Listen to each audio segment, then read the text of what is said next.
طلع على وسط الملعب، بينزل حسام غالي لاعب فريق نادي النصر السعودي ابن النادي الاهلي، لاعب فينورد الهولندي وتوتنهام وديربي كاونتي، ويلعب في النصر السعودي، واللي بيملك هدفين مع منتخب مصر في 31 لقاء سجل في بريطانيا. لاعبين امام لاعبي المنتخب الكاميروني، لكن هي واحده وواحده تظبط وواحده تظبط، وان شاء الله تظبط في واحده. هجمه مصريه عن طريق امامنا اللاعب المحمدي ياتي اليه امامنا اهو اللاعب اللي بيساند في هذه اللحظه حسام غالي.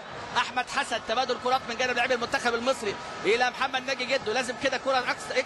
مش هنسالك الكره بتاعت عماد متعب اللي كان فيها صراع مع اللاعب شاديو، كان منطلق بها متعب، لكن فرص مصريه اخطر ومحاولات كاميرونيه اكثر. 1-1 محاوله من جانب المنتخب الكاميروني، حذاري من هذه الكرات الخطيره في هذه اللحظات.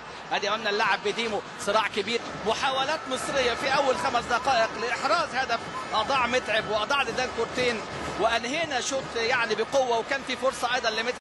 هي الدنيا فرص. ادي امامنا نتابع، لكن لسه حكم اللقاء بيدي خطا في اللقطه الماضيه على حسام غالي، خطا على حسام غالي. 101 دقيقة، دقيقة 101 هدف سجل عن طريق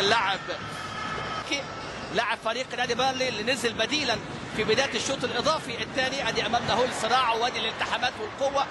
حسام غالي على مهلك خالص. ادي حسام غالي، ادي مانجيك ده بقول لحضرتك في بطولة الأولمبياد في المرمى، لكن الكرة على طول بتضيع والفرصة المصرية بتضيع. ادي امامنا هنا، ادي امامنا السلاح المصري في استغلال تقدم الدفاع الكاميروني واستغلال فارق السرعة، ولكن الكرة تطلع لخارج الملعب. ادي امامنا الاداء المصري الراقي، اداء الابطال اللي دايما